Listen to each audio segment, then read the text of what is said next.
better. Nice. I like this platform. Yeah, I like how this look better now. Cool, cool, cool. Testing 1 2, testing 1 2. We good.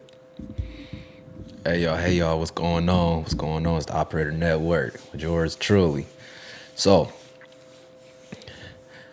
just want to update you all. Let's see who all in this Sunday morning. Hey, I've worked 75 hours this week so far, and I still technically today I had to go in. I had to tell my office like, look, man, I'm exhausted. Like, look, I'm not going into work until like after 11. I'm not ever considering it. At 75 hours already for the week.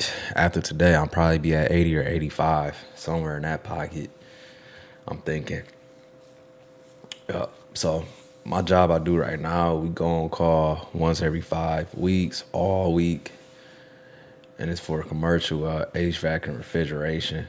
So I'm just giving y'all a little insight behind the scenes, what I be having to go through. But that's not a every week occurrence. Like I said, that them crazy hours come like every 5 weeks, and then it's hit or miss. I mean, my last on call, it wasn't bad at all. I think my last on call was maybe like, I don't know, like 60 hours or something like that. But we here.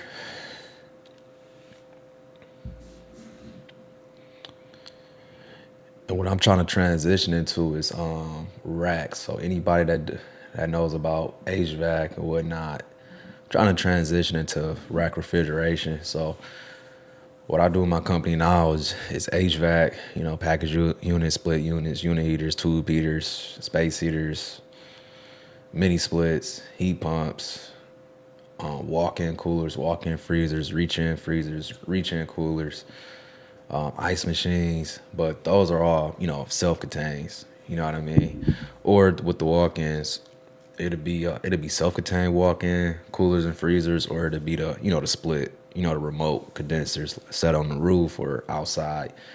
9.5 out of 10. I don't think I've ever worked since I've been doing this on a condenser that's set on the ground for a walk-in cooler or for freezer.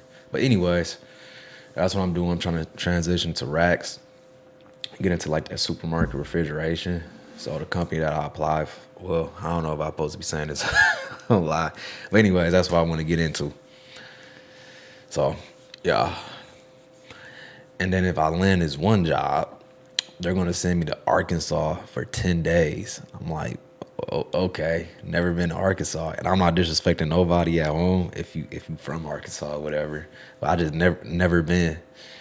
And maybe down in the comment section, y'all can tell me below what's the coolest places to travel. Not travel, but where the place. Hold on, my bad. What's the best places to sightsee in Arkansas, or what's the best activities to do out in Arkansas? You can let me know down below. And you don't gotta be from there. You could have vacationed there and had a ball, had a great time. Or if you do live there, you'll probably have the most insights on where the spots to be. But anyways, you see the title, How to Trigger Focus. How to Trigger Focus. And I came up with this title because all this week while I was on call, that was the only thing on my mind. It's like, hey, I can't wait to get off call. And just a quick recap, on call is pretty much a unpredictable schedule where your company can call you at any time, because in the field that I work in, we have like emergency calls. And what's an emergency call? It's not really emergency calls 80% of the time. It's just because our customers, our contracts, anything they submit as a work order, it's an emergency call. You get what I'm saying? It's never not an emergency. So if they hear a little squeaky noise or whatever, emergency call. And then we got to tend to it. And so it's a nerve-wracking thing, because let's say you just did a 10-hour shift, and this not no random whatever. I'm just giving you guys context if you wondering.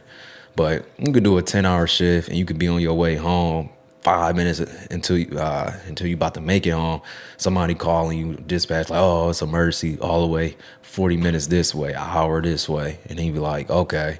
Then while you like halfway fixing the thing that you got sent to fix, oh, we got another call out and da da da da after you get finished. Like, so that's what it's like being on call. It's nerve wracking. It's extremely nerve wracking.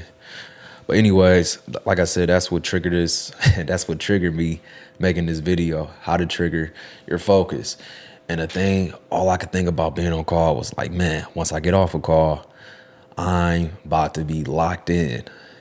And I want to let y'all know, that's one thing that you guys need to take into account.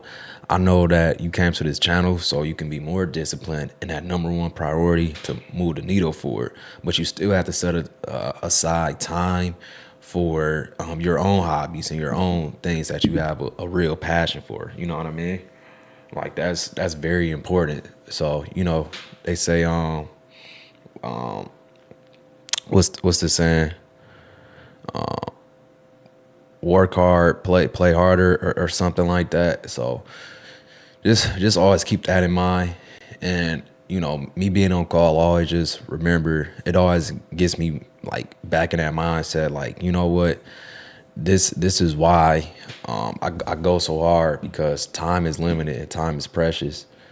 Like, I just think about all this time this week, I get harassed with all of these emergency calls, and I'm like, wow, I could have really used this time to really improve myself. But give me 1 second. Book that call. Don't. But sometimes you need that. Sometimes you need that. You just need a reset.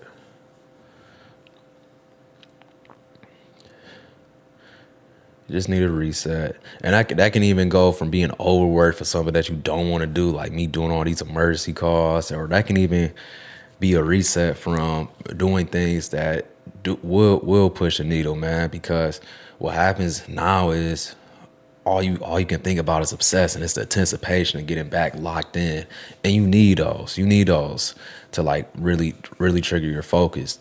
Just imagine this: if you all you do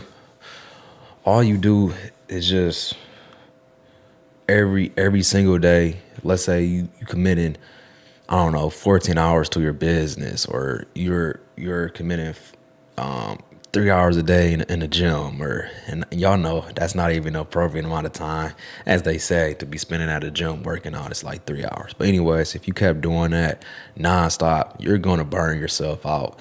So you always just need a reset, and that's how you really trigger your focus. That's like one of the main hacks. Is you always want to look at the longevity of anything. So let me see, longevity of anything. Okay, let's pull this up. Miro. I'm learning how to use this. Oh no. Yeah, hold on. Here you go. Okay. How to trigger focus. So let's get into it right now. I know y'all was like, man, he just wanted to rant or whatever. But like I said, man, this is the point of the lives. You know, it's not about being the most polished. It's about being the most authentic, I think. So how to trigger focus. Like, I get it. Your favorite YouTubers, they got the perfect lighting, the perfect camera, the perfect audio. Oh, I can't increase it no more. Wow. Okay. But let me see. Yeah, y'all can see that good though. So how to trigger focus. But no, like I said, I like these lives, man. They just more authentic, in the moment, and it's more interpersonal with you guys. Get to catch up with you and everything like that. And I know it's 9 o'clock in the morning. Everybody's pretty much busy, or you might be oversleeping, depending on what time you normally people normally get up during a regular work week. I'm assuming most people probably get up at, I don't know, 7:30, 8 in the morning. If they're doing the atypical 9 to 5. So I can only imagine them sleeping in a little bit longer. So anyways, how to trigger focus. First thing we want to do to trigger focus is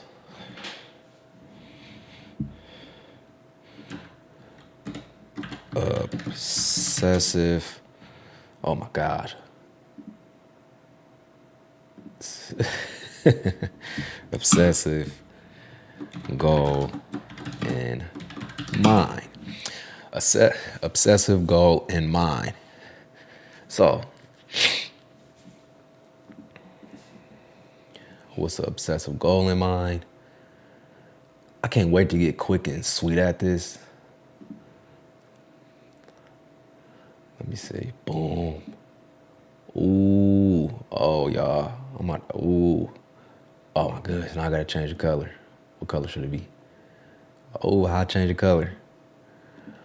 I know somebody that really use Miro. I really be looking at me like, bro, come on. There you go. There you go. Boom. Give it a darker color. Boom. Go like that. Okay. Boom. Obsessive goal in mind. In simplicity, that's what we always talk about. What is that? In simplicity, that is a sticky note. Boom. What's that obsessive goal in mind? That's our number one priority.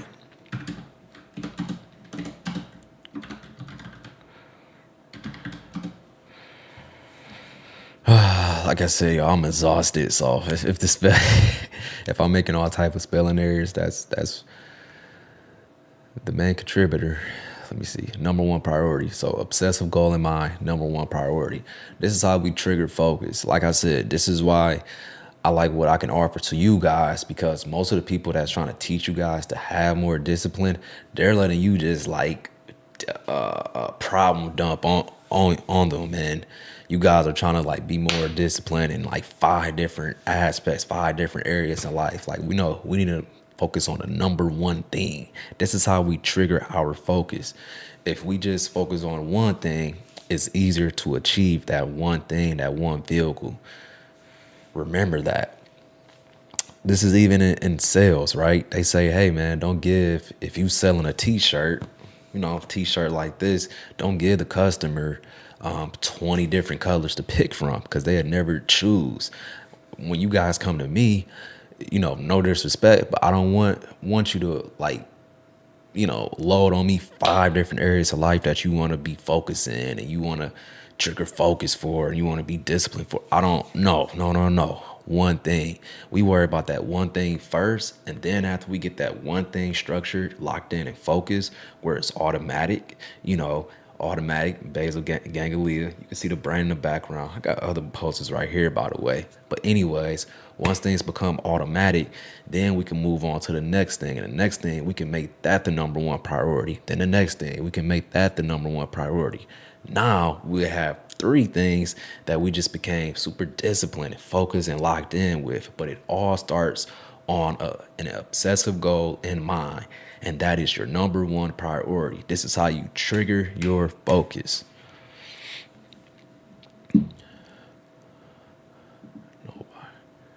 Drag it. Go here. Trying to center us. Yup. That's how we trigger our focus. We worry about only the number one priority. And then let's even break this up in a group. So is this number one priority extremely time consuming for you to get results?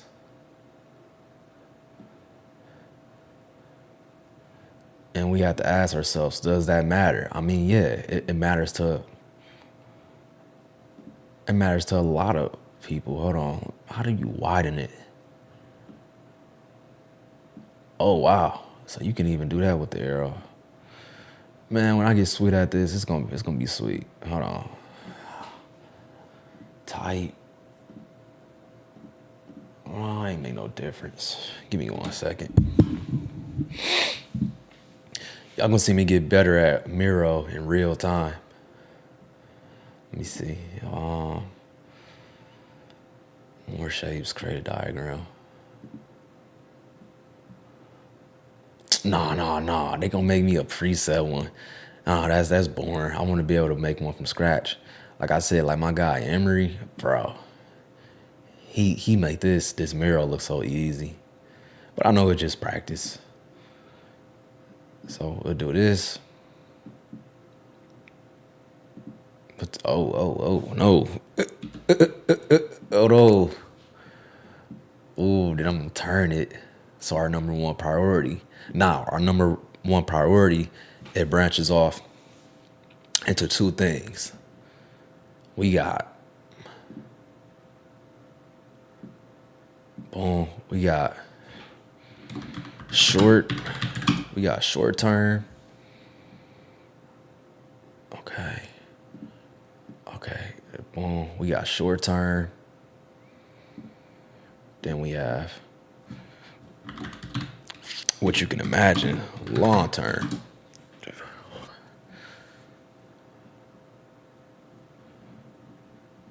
Okay. Boom.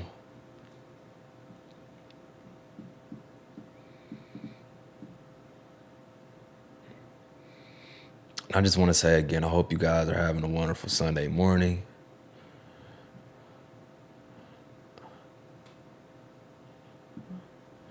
And I hope that this live stream would trigger something in you to really think about what is the number one priority right now in my life.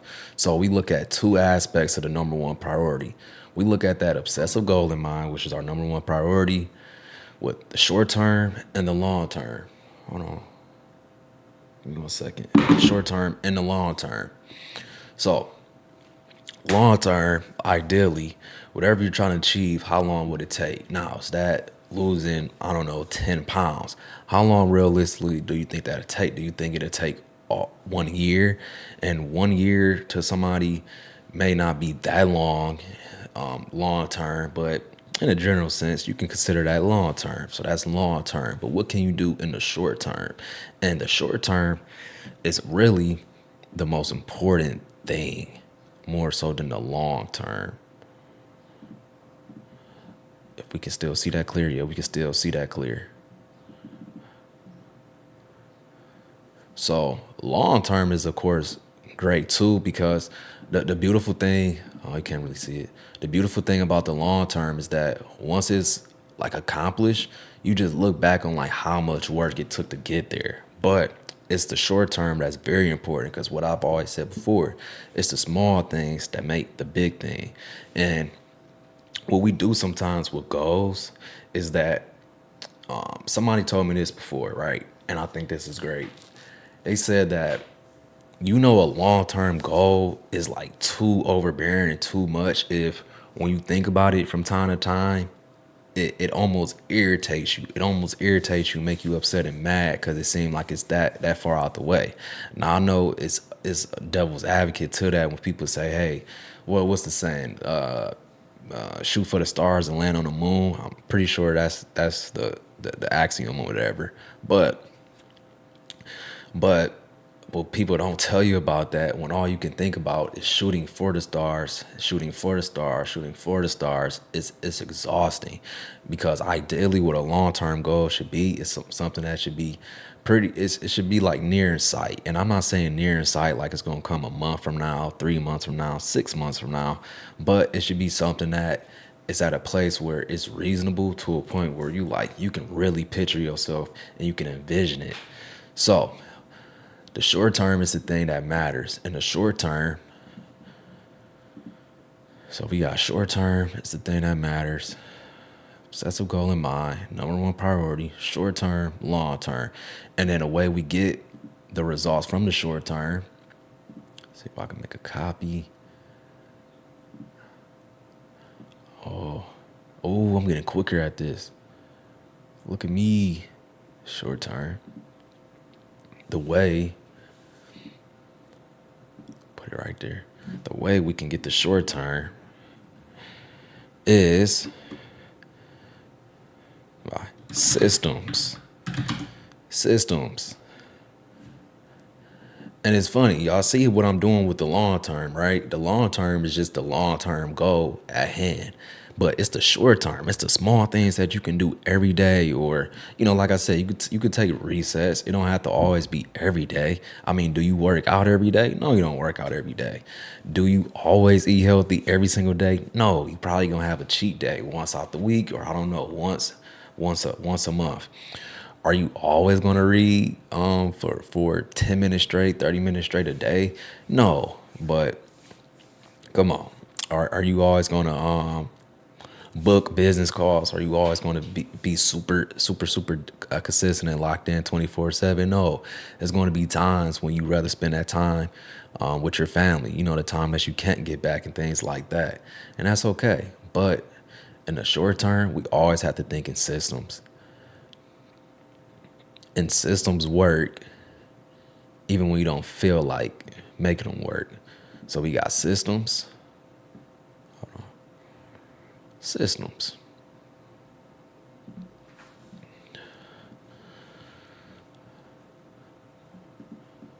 Now I'm trying to see if I can make this a little bit bigger, but I can't.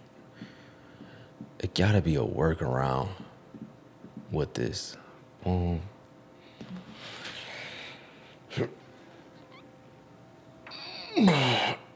Like I said before, I miss you guys. Oh, I miss you guys.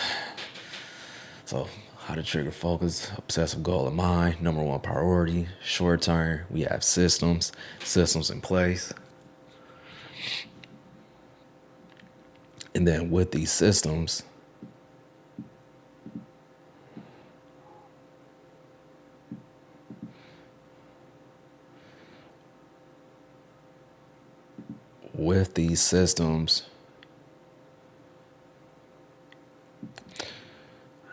and to develop this system, what we want is, so you got two options to develop this system, to come up with this framework. You could either figure it out yourself, see what works,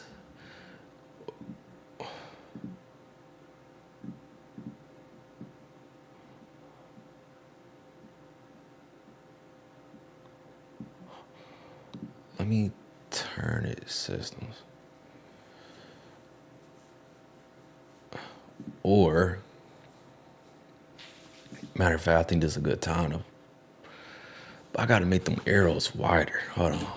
Shapes. Oh, I can do this. Boom.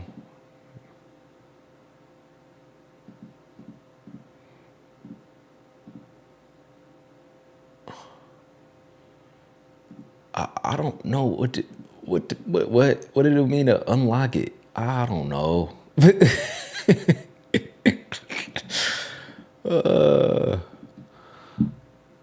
Okay. Yeah.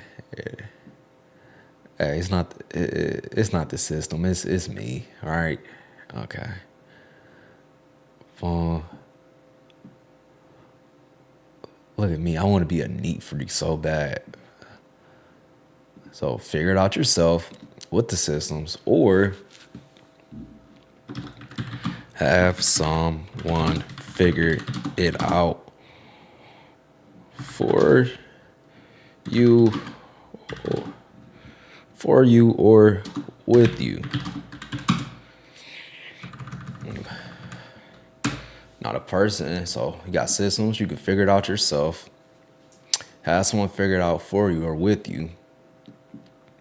And then we'll go over the pros and cons. And like I said, this is all tailored around how to trigger focus once again. So now we break this down. What are some pros? They got a T-chart thing. Where's the T-chart? I just want to T-chart. T-chart. Oh, that T chart sucks. That T chart sucks. I think they already got like a preset T chart on here, don't they? Gradients, free shapes. Create a diagram. Maybe it's create a diagram. I just want to teach you. Chart. Flow chart. No. Select an option. Mind map. Entry relay. What the fuck? Oh my goodness. That's about to be too time consuming.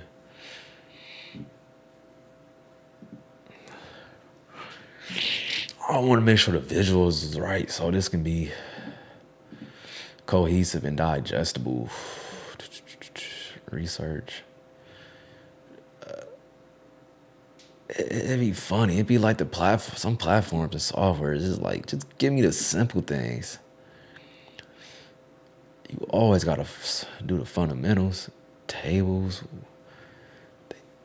Their T chart might be a table. Let me see. Why won't y'all just let me select it? Goodness gracious. Anyways, what I'm trying to get at is pros and cons. I guess let me just explain it out loud. I'd rather just have it listed so I don't start repeating myself. Because like I said, this is a raw live right now, right? This isn't something that I'm reading on the script. I don't got no script, no teleprompt here or there telling me like what to say and me sounding all perfect and all of that. Like, no, this is live and in the moment. So I want to be able to like list pros and cons and I don't start being redundant and keep going over the same thing. So anyways, figure it out yourself. Have someone figure it out for you. So what are the pros to figuring out yourself? Well, it's tailor made, to your wants and everything like that. I mean, I think that's the only thing that figuring out yourself is a pro for. Like it's tailor made to you and it's all based about, introspection within yourself.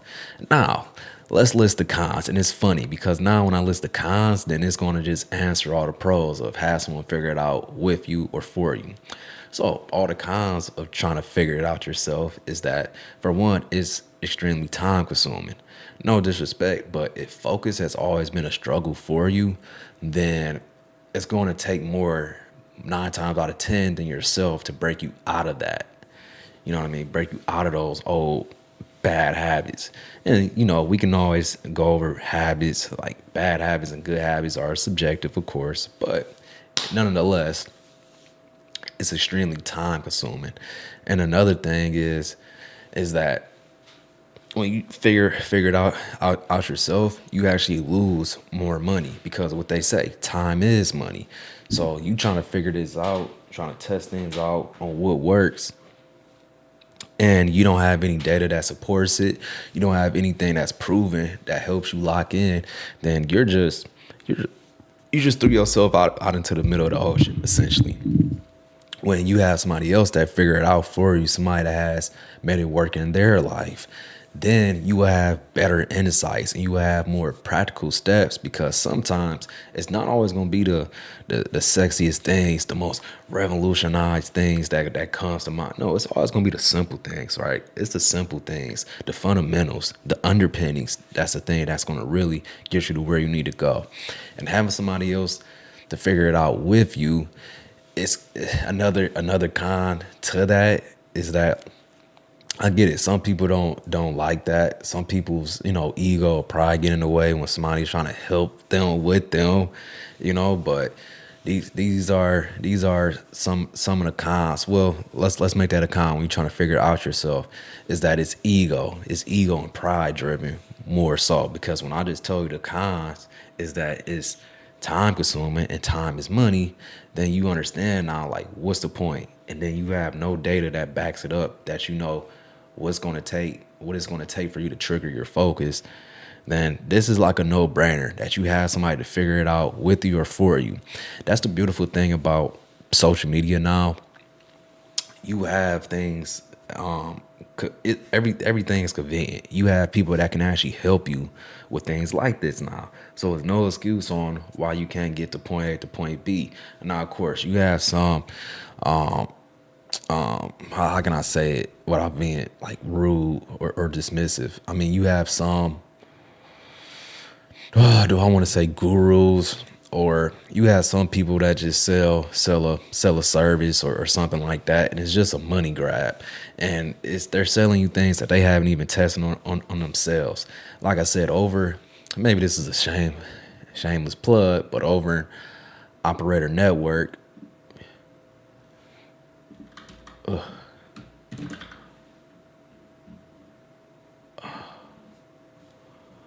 y'all, that's me. Oh no, I want y'all to see my school. Hold on.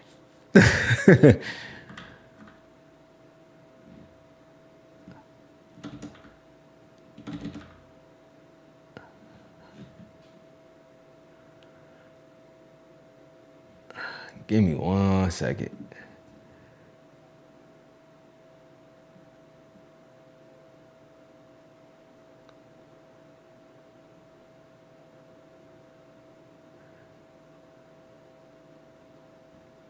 Give me 1 second, y'all.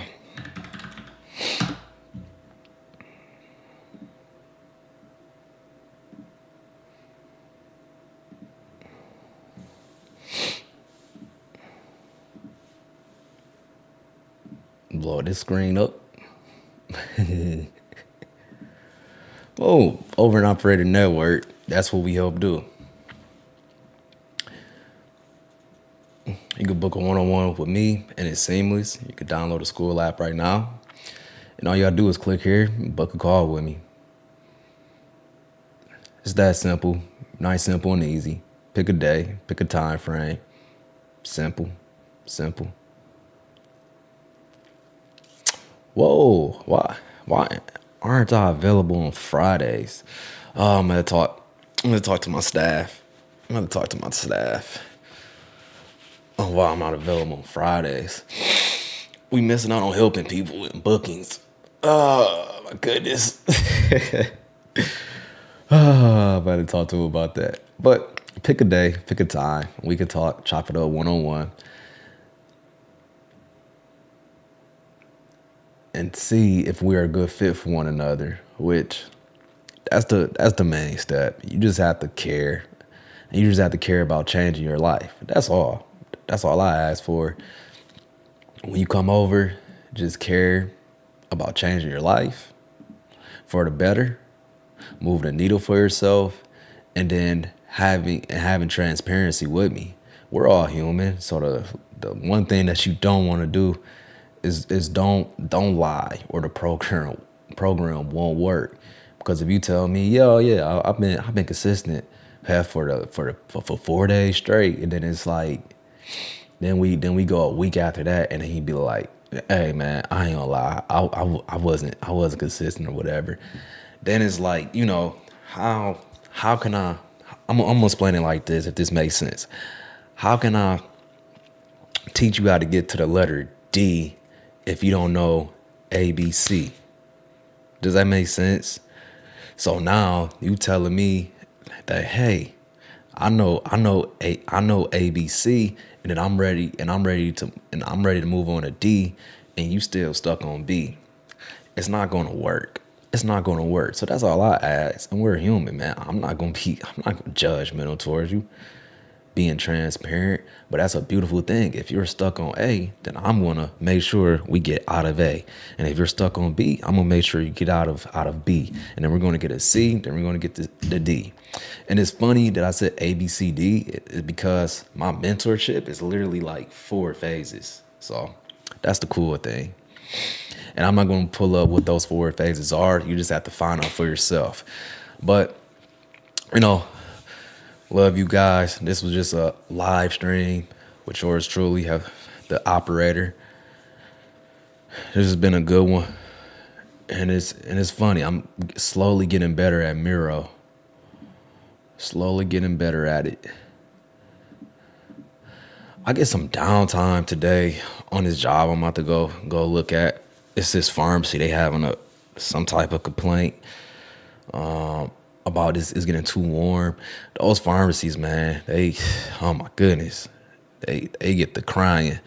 I think pharmacies, because they store medicine, they don't want the pharmacy no cooler than 68 degrees. They don't want it no warmer than like 75, I think. something like that. But I mean, you will be surprised. Even when the temperature is within that range, they still cry. But then it's like there's other contributing factors. You're leaving, the little sliding window open. When they say, "Hey, pick up your order," the pickup window and all of that. They leave that wide open and wonder why the space is cool and yeah, yeah, yeah. So gotta do that next. Matter of fact, let's talk about it. Let's talk about it. Like I said, I'm in a great stage in my life right now where it's pretty stressful. It's high stress, but I'm gonna look back on this and laugh because, like I said, I'm looking for another job. It's gonna be still in the same industry of HVAC, whatever. I'm just niching down. So, like I said, any of my tradesmen out there that know anything about HVAC, it's maybe three main like niches, like to niche down. So you got residential, commercial, industrial, right? That you can say those are different settings. And then you got different niches. Some people specialize and niche down into refrigeration. Some guys niche down, specialize in chillers. Some guys niche down, specialize in commercial boilers. Some guys niche and specialize down to like ammonia of refrigeration. And then some guys, what's another one? Would air balancing be niching down? I mean, I know it's a subgenre within the trade for sure, but I've never known somebody to actually do air balancing. But anyways, I'm niching down right now, and the reason why is a great transitional point as well, just because it's funny how this trade works, right? You can max out like what I'm doing right now. You can probably max out at like 45, $46 an hour. But and again, let's say you maxed out at 45, $46 an hour, but then you're trying to like transition, then you're trying to really specialize and niche down. And most of the times people want to niche down is because now that next level, so to speak, has a higher paying ceiling. But what happens now is that when you say, "Hey, I got all of this experience with doing this and this sector of the trade or whatever," and they're gonna be like, "Okay, how much you want?" You're gonna be like, "I want $45 an hour," and goes, that's what I get paid right now. But they're gonna be like, "Well, you don't know how to work on this, so we can't make you billable, and you're not going to be valuable from day one. So you're gonna have to take a pay cut." And those pay cuts, guys, oh my goodness, you can take a $6 pay cut, $8 pay cut, $10 pay cut, and they'd be like, "Oh well, after like a year, you'll be like you'll be back to like maybe $42 an hour, and then we'll do another review the next year. You'll be back at where you at." Yada, yada, yada. Anyways, that's why right now it's a perfect transition for me to go to that next level to where my pay ceiling to be higher, and I could just segue into it smooth without taking a pay cut. Because I talked to one company and they were already talking about hey man, you might have to take like a $3 pay cut from what you're making now. And I'm like, Then the guy called me back and he was like, "Actually, what you know and your experience and what you know right now, man, like the staff, they love you. They looked at your resume, they love you." He said, "I misspoke. We haven't expanded in this portion of your state yet, but you're the first person in mind once we do expand into the things that you do want to niche down to. But actually, you can negotiate and actually ask for even more money." But in my head, I'm like, I'm not going to jump on that because I know what I'm trying to do. What I'm trying to do is just set myself up in this market, in the trades, to where, because eventually I want to do this full time for you guys. I want to help you guys be more disciplined, be more focused, and stay locked in, knocking out the number one priorities in you guys' life. This is what I want to do full time. But you always gotta have like a net for yourself. And me trying to niche down into the trade at this point in my life, I'm just setting up a great net for myself that if one day, business is going real good, and then out of nowhere the demand for it plummets or whatever. Well, I'm not about to be out here bad. Shoot, hey, I'm about to find a job that fast. Cause I'll tell you one thing, in HVAC, it is job security for sure. Cause it's not a lot of people. I remember my old form used to say like, yeah, if you doing HVAC, yeah, you kind of crazy. Like you kind of crazy, man. You kind of crazy. Yeah, you a special case. And they say even more so for guys that do refrigeration, like racks, supermarket refrigeration. So yeah, that's what I'm trying to niche down to. Just give myself a safety net. Not that if let's say I got out of the trades now, I mean my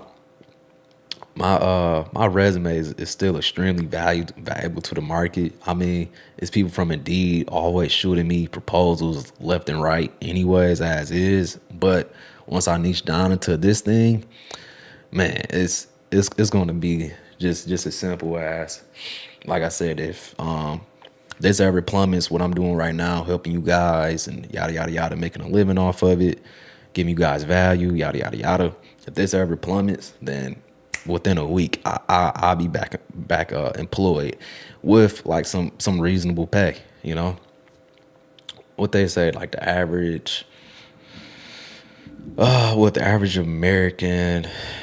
And when I say average American, I'm not singling out races or anything. I think as a collective, the average American maybe make like 48,000 annually, like gross, I believe. Well, not to put you guys all in my business, but yeah, if I niche down, do these things the right way, that means I got a safety net that's probably gonna, be, let's just say above the national average. So that's what I'm setting myself up for. Just giving you guys some inside scoop. It's been a lot recently, man. That's why I'm just getting back, like consistent with you guys. On a live stream once a once a week. Getting back in that because, dude, I've been juggling, studying. I still have to study things on the brains. I have to still study focused behavioral studies and neuroscience. I still have to do that. Then I have like my other contributing studies, like you see all these books. I don't got all these books for a show. Like I have books, like I can point to one right now. What this way? I can point to one right now that cost me $330. I mean, I got plenty of books that like easily my library is valued over $10,000 easily.